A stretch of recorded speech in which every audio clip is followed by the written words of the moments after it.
Personas, familias, comunidades, empresas, escuelas, sociedades. Todo es parte de un mismo mundo, un mundo en el cual la violencia se cuela en cada ámbito para construir raíces. Para erradicar la violencia es vital identificar cada una de las esferas sociales en las cuales se ha arraigado. Podar las ramas no es suficiente.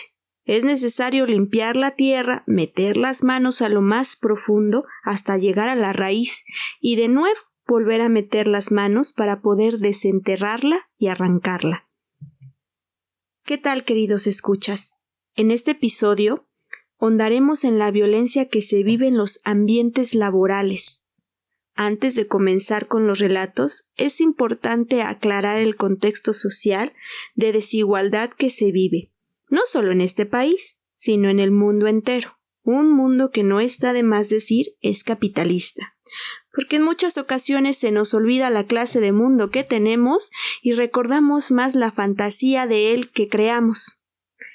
Este para mí es un episodio muy especial, porque en esta ocasión no solo prestaré mi voz para las historias que acompañaremos, sino también le daré un espacio y valía a mi propia voz, comenzando por aceptar que yo también fui de esas personas que consentían la creencia, la mágica idea de pensar que la situación económica y laboral de una persona depende netamente de lo que piense, de lo que haga, o mejor dicho, de lo que manifieste, de lo que decrete, de lo que sane, en su linaje o hasta en su energía masculina.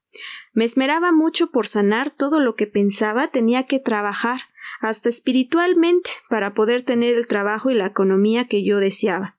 Y por más que me esmeré en vibrar alto, en decretar, en hacer un sinfín de cosas que sentía que eran mi responsabilidad, porque claro, solo yo era la responsable de mi desempleo, de mi falta de estabilidad económica y del sinfín de trabajos y situaciones laborales nefastas en los cuales yo me encontraba. Lo que solía olvidar, pero que en mi actual espacio terapéutico pude terminar de comprender y aceptar, es que jamás hay que permitirnos perder de vista el enorme contexto social en el cual vivimos, que como todo en esta vida dentro de ese contexto, la línea entre lo individual y lo social es muy tenue y muy estrecha.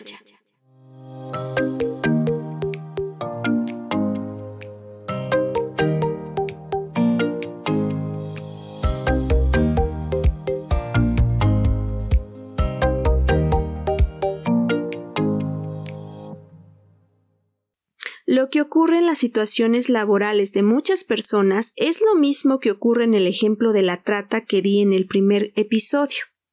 Para muchas personas la desigualdad, la explotación laboral y la enorme división de escasez de recursos y presencia de privilegios entre un sector y otro es algo que no existe y continúa siendo un tema de opiniones más que una realidad social y política. Sin embargo, si para una persona en su esfera individual la explotación, el abuso, la falta de ejecución de sus derechos laborales y la desigualdad social no son parte de su experiencia de vida, esto no implica que la recesión económica, los trabajos mal pagados, las empresas fantasmas, los fraudes, los sobornos, la explotación, el narcotráfico, la manipulación, la desigualdad y demás presencias terroríficas no existan. Hay que tener mucho cuidado con eso y jamás perderlo de vista, porque además en esta sociedad no todo es meritocracia. Existen muchas personas que trabajan duramente y no tienen condiciones de trabajo y retribuciones económicas dignas, justas y mucho menos equitativas en relación a las actividades que desempeñan y la retribución que reciben. El pensar que la realidad económica que vive una persona es producto únicamente de la cantidad de horas que trabaje, del esfuerzo que haga, de la astucia que tenga, de la maña, de los conectes, de las palancas, de cómo se mueva por el mundo, de cómo tome su vida, o de cuánto manifieste, decrete, vibre y sane, o peor aún, pensar que todo eso es equivalente solo a lo que esa persona se esfuerce y trabaje por hacer.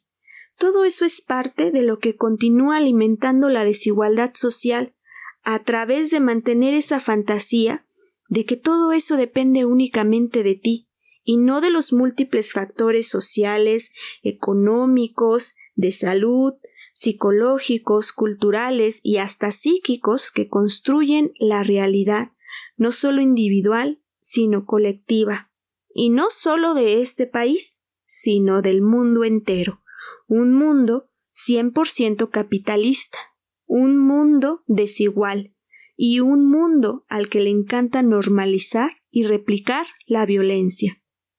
En esta ocasión no te voy a pedir que te pongas cómodo, porque mi intención es tocar con la incomodidad, tanto social como psíquica.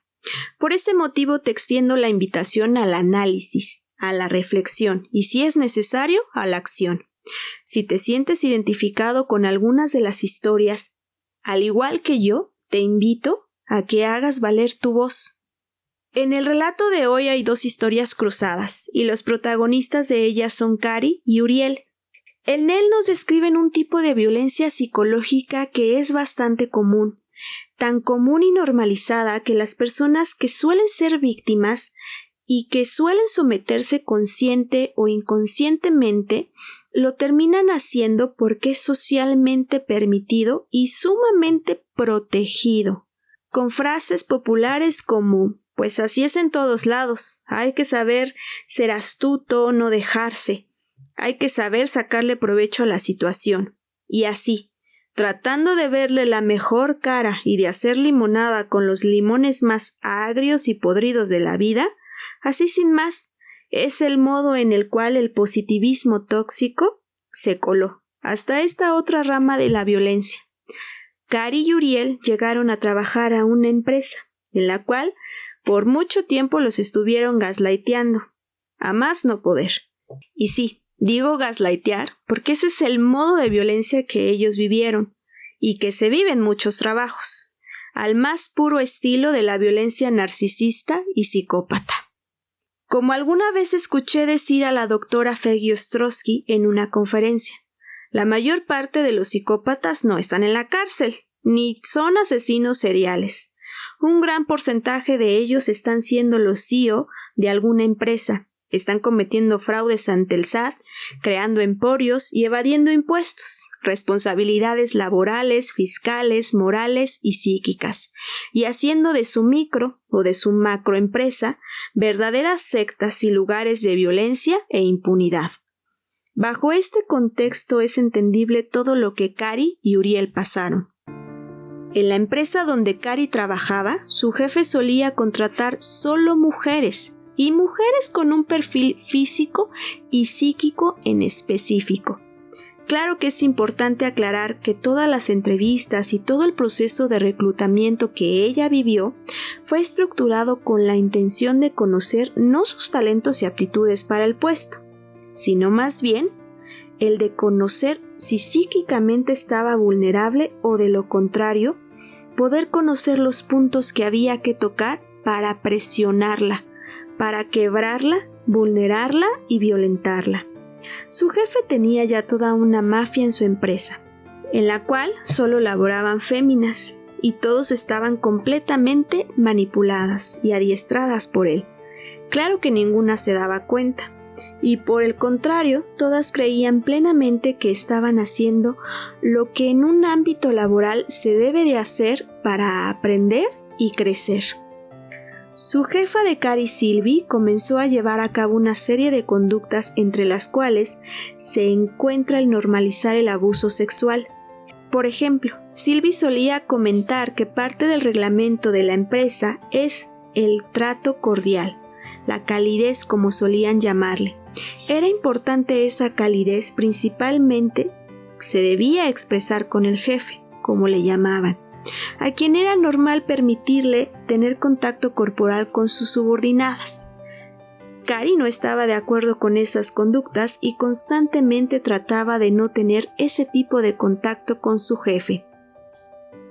Aquí es importante mencionar que en el ámbito legal, cuando se habla de abuso, se especifica que este abuso siempre tiene una línea jerárquica en la cual una persona con mayor autoridad ejerce cierto tipo de acción a otra que está subordinada a esa autoridad. Y eso es lo que le estaba ocurriendo a Cari. Ella notaba que la supuesta calidez que su jefe pedía a sus compañeras hacía que el ver escenas como la que voy a describir a continuación fueran normales y cotidianas. El jefe solía hacerles preguntas acerca de su sexualidad, de cómo la viven. Solía criticar sus cuerpos, pedirles hacer ejercicio, inclusive les pagaba clases que las mantuvieran en actividad física constante. También salía con ellas a correr por las mañanas y al regresar a la empresa, las chicas tenían que ducharse en un baño especialmente acondicionado para ese uso, situado adentro de una oficina. Además, solían comer todos juntos, ver películas, series, y él les daba regalos caros como ropa o artículos de diseñador. También pasaban horas platicando con él acerca de sus cosas personales. Inclusive muchas lloraban en su presencia y él les aconsejaba. También solían acostarse en el jardín de la empresa y el jefe solía acariciar y masajear los glúteos de una de sus compañeras en especial, por la cual tenía una predisposición en particular. Este tipo de dinámicas a Cari no le gustaban y ella sentía que había algo raro en ellas, pero no sabía qué era. Con el tiempo, ella notó que sus compañeras compartían algo más que una relación de trabajo con el jefe, ya que escuchando conversaciones entre ellas, Cari pudo comprender que sus propias conclusiones eran acertadas y que había algo raro, pero que ella no podía reconocer qué era. Ella comenzó a darse cuenta que sus compañeras competían, no solo por los bonos que daban, sino también por agradarle al jefe. Se esmeraban en lucir como a él le gustaba. Se endeudaban tratando de comprar la ropa, el maquillaje y las cosas que para él eran las adecuadas. Salían a fiestas privadas a su casa y él las invitaba a veces a comer, pero de manera personal a cada una. Además, entre ellas se reclamaban y se señalaban sus intenciones con el jefe. Entre ellas lo celaban, lo peleaban, y eso hacía curiosamente que compitieran tanto entre ellas que terminaban esmerándose por entregar un excelente trabajo y así lo hacían. Cari por su parte evitaba ir a todas esas fiestas y reuniones, y también evitaba replicar todas esas conductas, lo cual comenzó a afectar su productividad y también su vida personal. Ella comenzó a aislarse de todos y solo saludaba de buen modo a los clientes que atendía y a alguna que otra persona de intendencia con la cual coincidía en alguna de las oficinas. Su número de clientes y en general su crecimiento laboral también comenzó a decaer y Karina comenzó a no dormir, no comer bien y a sentirse exhausta todo el tiempo. También comenzó a tener una carga de trabajo excesiva. Claro que inclusive esa carga estaba maquiavélicamente estructurada para poder cansarla y que ella, con la mente agotada, no pudiera darse cuenta de la forma en la que su jefe la estaba violentando. Cari, agotada mentalmente, comenzó a quebrarse psicológicamente también, y eso provocó que en ella naciera una necesidad de sentirse aceptada por el jefe. Así que este jefe comenzó a hacer más reuniones en las instalaciones de la empresa, justo cuando notó que Cari estaba quebrándose. Y esto lo hizo con la intención de que ella aceptara tener contacto físico con él y la cercanía que las demás chicas tenían. Así fue como este jefe, después de acosarla, intentó abusar de ella. Cari no sabía qué hacer.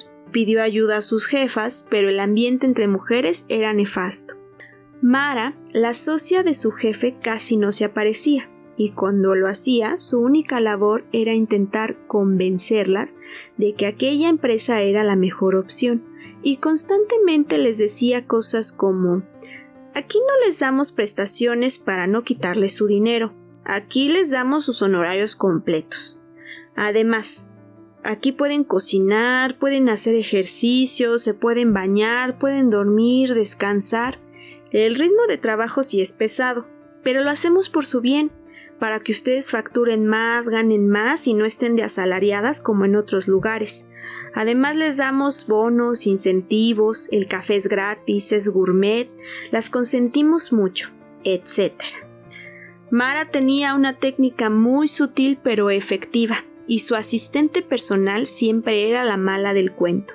A ella le dejaba la parte de fastidiar a sus subordinadas, quitándoles las horas de comida, presionándolas para quedarse más horas. Le ayudaba también a crear un ambiente de mucha frustración, de desconfianza, de confusión y de mucha competitividad entre ellas.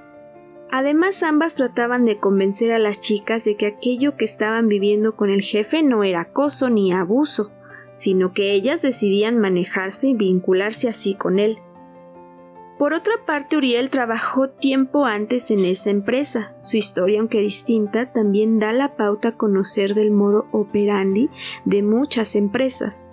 Ceci, la asistente de Mara, se había encargado de ejecutar las órdenes de su jefa a la perfección. Y como al jefe le estorbaban los hombres, cuando él llegó al poder, comenzó a deshacerse del perfil que no le convenía. Además, comenzaron a robar dinero, liquidando a quienes tenían antigüedad, entretejiendo causas legales, ilegales o inmorales para poder despedirlos, pero sin liquidarlos con la justa indemnización. Así le pasó a Uriel, a quien poco a poco fueron excluyendo de proyectos, de actividades laborales y de integración con sus compañeros, además de irlo violentando pasivamente con insultos, malas caras, comentarios. Comenzaron a ponerlo ante los ojos de algunas mujeres como el verdadero acusador y violentador de la empresa. De ese modo, Uriel terminó siendo juzgado por sus jefes como un acosador y una persona sumamente agresiva. Hay que aclarar que la violencia, cuando es tan sutil, verdaderamente puede hacer que las personas tomen medidas desesperadas, y en los ambientes laborales donde a una persona se le va manipulando, se le va agrediendo y se le va quitando la posibilidad de reafirmar su autonomía a través de su trabajo, eso va calando en lo profundo de la psique de esa persona y de verdad la va despersonalizando y generando un dolor psíquico muy fuerte. Eso es lo que le pasó a Uriel, eso es lo que generaron en él. Y claro, eso como respuesta genera agresividad. Una persona que termina gritando, que a lo mejor en una reunión o en una junta de trabajo termina manoteando, insultando o agrediendo a alguien más, pero no porque sea un agresor, sino porque está dando gritos de auxilio de la situación tan estresante que está viviendo. Inclusive hay que mencionar que cuando una persona levanta tanto la voz o que grita al hablar, lo que está diciendo en realidad es que ha sido por tanto tiempo violentada que es la única manera en la que encuentra de hacer valer su voz. Eso le pasó a Uriel y esa es la técnica que usaron con él, con la que después lo corrieron y un tiempo más intentaron replicar esa misma técnica con alguien más, pero esta vez con ayuda de Cari. El día que Cari renunció, trató de hablar con su jefa más cercana, Sylvie, y a ella le contó el acoso que sufrió. Pero esta mujer no sintió más que celos y enojo por sus intenciones con su jefe. Después lo quiso hablar con su jefa Mara, pero ambas mujeres sutilmente la amenazaron de poder acusarla de robo y de otras tantas situaciones. Además le dijeron que tenía una actitud nefasta, poco cálida, poco profesional y amigable, y con problemas de autoridad. La típica excusa de siempre. Y que además tenía problemas con la figura paterna. Esos mismos conflictos son los que proyectaba con su jefe, y que por ese motivo es que ella se sentía tan agredida. Como negociación para recibir su pago, le pidieron firmar una carta en la cual ella acusaba a otra persona de aquello que su jefe le había hecho, y además, ante su negativa de hacerlo, terminaron insultándola. Así, sin más, este grupo de personas construyeron una realidad laboral que solo permite que el acoso, el abuso, la manipulación y en general toda la violencia que cometen continúe replicándose sin que nadie diga nada y en plena impunidad.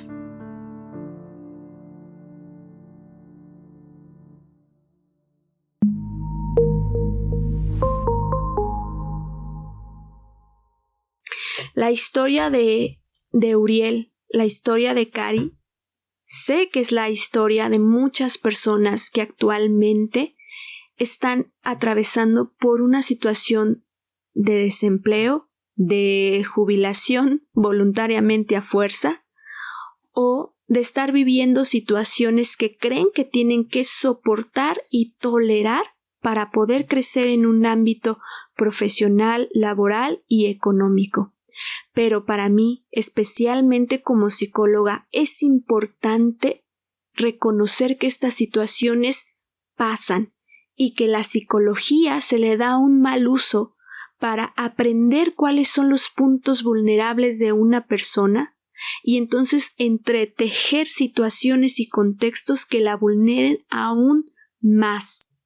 Y además es importante reconocer que las personas que hacen este tipo de ambientes son aquellas que en su mayoría tienen esas microempresas, esos pequeños lugares de trabajo que no están regulados con ninguna ley, que nadie les está exigiendo que respeten los derechos laborales de sus trabajadores y que son los que constantemente están reclutando y empleando personas, abusando de ellos, explotándolos y utilizándolos de todas las maneras posibles.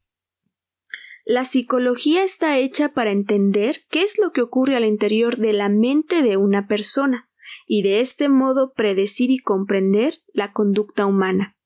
La psicoterapia está hecha para quienes, además de comprender su conducta y el origen de ésta, pretenden resignificar situaciones del pasado, para poder cambiar la probabilidad de la réplica de una conducta o de un patrón no deseados. Sin embargo, cuando esto no se usa en pro de la salud, nos encontramos ante situaciones de manipulación, y esto es lo que ocurre en el mundo laboral. La psicología es continuamente usada para crear ambientes y situaciones de estrés, de presión, de agresión que vayan moldeando y predisponiendo la conducta de una persona para poder ser condicionada y usada por alguien más. Y esta es la realidad laboral que tenemos en México. La realidad laboral que existe en México es nefasta, y lo que más existe en ella es violencia. A modo personal, me indigna mucho que ante este tipo de escenarios, los trabajadores y especialmente las mujeres reciban comentarios de este tipo, en el que se les señala que así es en todos lados y que si eres bonita, es peor. Es sumamente indignante que a las víctimas se les siga señalando como las responsables y además las responsables por tontas, por no saber manejarse en el ámbito laboral, por no saber sacar el colmillo, por falta de malicia, como dicen muchos, o mejor dicho, por no saber venderse, porque esa es la realidad del capitalismo. Las personas somos sobajadas a calidad de objetos.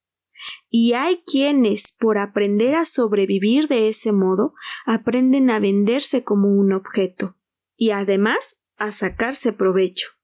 Pero esas son las personalidades no más sanas y de las que menos debemos seguir el ejemplo, porque suelen ser los narcisistas y los psicópatas. También hay personas que no están dispuestas a venderse como objetos. Pero ¿saben qué es lo que ocurre, queridos escuchas? Que quienes alzan la voz, quienes buscan proteger su dignidad de forma sana, lo aclaro, quienes buscan proteger su humanidad para construir siendo personas, son las más señaladas como locas, las que no entienden este mundo y las que están mal. Como lo comenté a un inicio de este capítulo, hay una realidad que no se puede dejar de lado, y esa realidad implica vivir en un mundo capitalista, un mundo que nunca está de más recordar, no es un mundo sano, es un mundo neurótico, es un mundo en enfermedad mental, en enfermedad psíquica. Y este mundo está estructurado para dañar nuestra humanidad y convertirnos en objetos, en productos o en una cosa que alguien usa o daña, y nosotros no somos eso, y es importante recordarlo. Por eso es importante reconocer que hay derechos que no están siendo respetados, que hay dignidades que están siendo maltratadas y que hay personas que están siendo abusadas y violentadas, y que nada de eso está bien, ni es normal, ni tampoco hay por qué permitirlo. Desafortunadamente, en el mundo que vivimos está tan enfermo que las personalidades más adaptadas a este sistema son a las cuales la sociedad nos pone como ejemplo de ser exitosos, de ser personas con carácter, de ser líderes, de ser empresarios. Y por ese motivo, cuando vemos a estas personalidades psicopáticas y narcisistas crear en el tejido social ambientes como el que acabamos de describir, no lo cuestionamos y pensamos que está bien, que es lo correcto. Es más, aconsejamos a nuestros hijos a moverse así por el mundo, a replicar estos ejemplos y a permitirlos.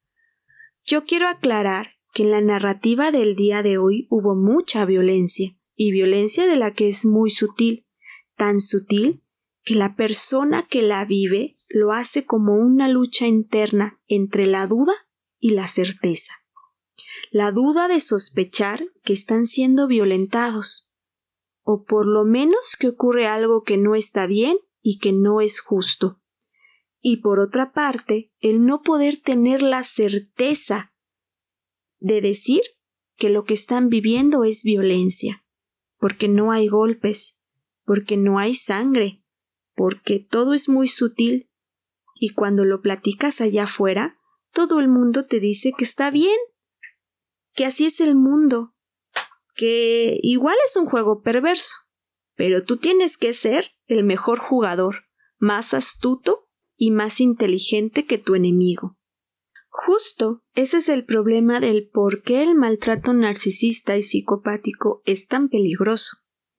No solo porque se cuela en todas las esferas sociales, sino también porque quien no tiene ese tipo de personalidad es muy enganchable a creer que esto no es violencia, porque lo que ellos hacen es lo que haría cualquier persona exitosa, que busca sobrevivir en este mundo y ser alguien en la vida. Pero todo ese tipo de argumentos, todo ese tipo de creencias, de donde vienen es de quien ejerce ese tipo de violencia, y están hechos esos discursos para que sigamos creyendo que es normal, que el mundo es así, que debemos de seguir permitiendo y replicando este modo de conducta. Pero al replicarlo, nos enganchamos aún más con esta constante espiral de ser ese cazador y esa presa, de ser esa víctima y ese abusador. Quiero aclarar que dentro de estos juegos narcisistas que suelen hacer este tipo de personalidades, nosotros siempre vamos a tener la desventaja, porque no es la manera en la que nosotros realmente percibimos el mundo, y por eso es tan tóxico su manera de actuar, porque lo único que hace es que tenemos la fantasía de pensar que algún día vamos a ser ese hombre exitoso o ese cazador y que ya no vamos a ser la presa o el sometido, sino que en algún momento vamos a subir ese escalón. Pero eso es una fantasía, porque estamos entrando en un juego en el que nosotros no tenemos el dominio ni el control, y que, inevitablemente, vamos a terminar siendo sometidos y dañados.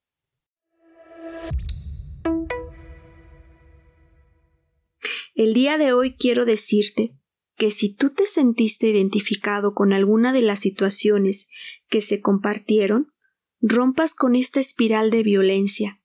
No hay trabajo o situación laboral que amerite que como pago tengas que aguantar, soportar, vivir o replicar alguna clase de violencia.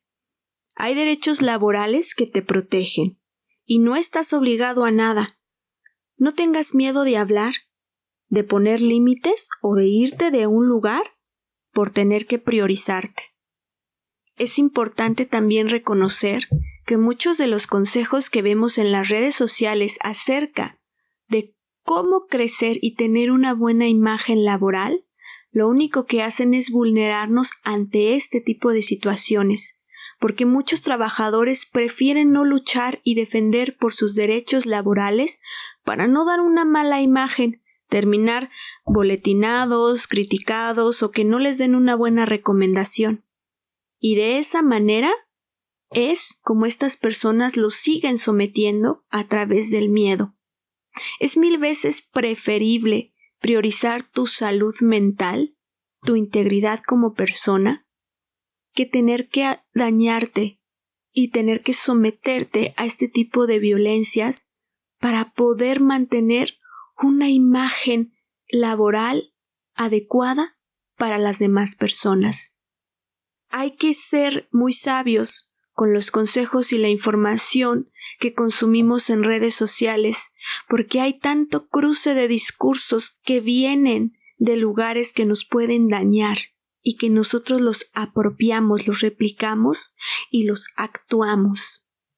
Siempre va a ser mejor el que te priorices. Y que si una persona cree que eres una persona agresiva, como le pasó a Uriel, entender que eso no te define, entender qué te llevó a esa situación es primordial para que tú te evites el poder actuar para defender tus derechos y tu integridad, porque de esa manera nos siguen sometiendo con ese silencio, como lo dije en el capítulo anterior. A veces, el quedarnos callados por evitar un conflicto evita que nosotros nos pongamos como prioridad. No siempre el quedarnos callado es sinónimo de paz. A veces el quedarnos callado también es sinónimo de ser cómplices de aquello que nos lastima. En este caso, yo te quiero compartir lo siguiente, que si tú no estás en la situación laboral que quisieras tener para ti, deseo que puedas contemplar el sinfín de posibilidades que tienes de hacer tuya esa realidad, comenzando por hacer tuyas las cosas que te tocan por derecho, tomando tu valía, tu vida, tu dignidad, tus sueños y demás cosas que tú deseas para ti, pero de forma consciente y sin dejarte contaminar por ese positivismo tóxico que te pone como el único responsable de algo que en realidad se construye continuamente en el colectivo. Ponerte como prioridad jamás va a ser un error. Si al decirle no a un trabajo, a una situación, a una injusticia te estás diciendo sí a ti, entonces estás tomando la decisión correcta. Aunque las demás personas no lo entiendan, aunque para las demás personas tu imagen laboral o tu imagen social esté pisoteada por lo que acabas de hacer, es mucho más importante reconocer que te estás diciendo sí a ti, a lo que vales, a tu dignidad, a tu integridad y a sacarte de ese juego de sometimiento y violencia en la que la sociedad constantemente nos mete. Esto fue Con Amor para tu alma. Yo soy Amelia, te agradezco tu compañía. Te recuerdo que si te gustó este episodio, me compartas un like. Y si te gusta el contenido de este podcast, te invito a suscribirte y a compartir esta información para que llegue a más personas y juntos ayudemos a crear una situación laboral distinta para todo el mundo, donde nadie se tenga que someter a ser dañado con tal de tener eso que tanto anhela. Nota: si tu situación laboral es distinta a lo expresado en este podcast y no te sientes identificado con las situaciones y problemáticas expuestas, te invito a respetar y a ser empático con quienes sí las viven. Esa realidad en la que tú vives puede ser única, una en 1,000,000 y muy especial, pero eso no quiere decir que las demás personas no tengan derecho a acceder también a esa realidad. Evitemos tener comentarios descalificativos hacia las personas que tienen situaciones laborales de explotación y de abuso, sobre todo aquellos que los responsabilicen a ellos y no a quienes están denigrando su integridad y pasando por alto sus derechos laborales. Todas las realidades internas son distintas y aún así todas son una pequeña parte de la realidad colectiva que nos toca vivir a todos, como familia, como sociedad, como país y como nación.